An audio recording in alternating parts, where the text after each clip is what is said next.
इस ईद पर खीर और सवैया को छोड़ें, जस्ट आपने दूध में रस डाल देने हैं। घर वाले ये खाते ही दीवाने और हल्के फुल्के पागल हो जाएंगे। लेकिन खुशी के साथ बनाना स्टार्ट करते हैं। सबसे पहले पानी को मैंने बॉयल होने के लिए रख दिया है। हाफ कटोरी के बराबर इसमें खूबसूरत से चावल ऐड किए हैं, जिसे मैंने थोड़ी देर पहले ही भिगो कर रखा था।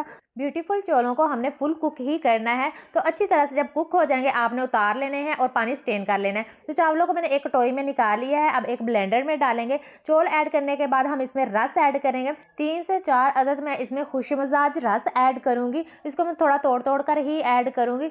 दूजा रस, तीसरा एंड चौथा डालने के बाद मैं खूबसूरत मज्ज का हाफ कप दूध ऐड करूंगी।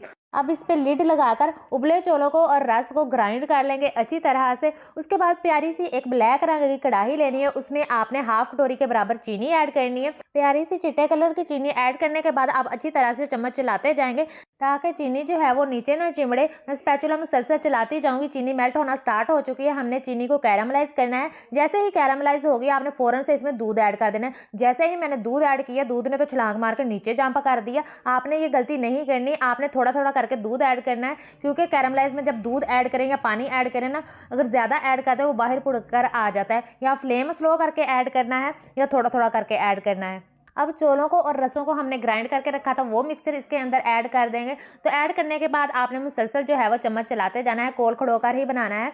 तो आपके मोटे कहेंगे बाजी बाजी हम थक गए, हम थक गए। आपने इनकी बात नहीं सुनी। वैसे भी ज़्यादा टाइम नहीं लगता, 10 से 15 मिनट में ये खूबसूरत सी हमारी खीर जो है फिरनी टाइप ये तैयार हो जाती है। फिर आपने एक एप्पल के डिज़ाइन वाला बाउल लेना है और उसमें जो है सारी खीर डाल देनी है। तो मक्खियाँ भी कोई इधर जा रही थी, कोई उधर सैर करने जा रही थी कि बाजी बाजी मुझे भी चिखा दो, मीठा हमें बहुत पसंद है।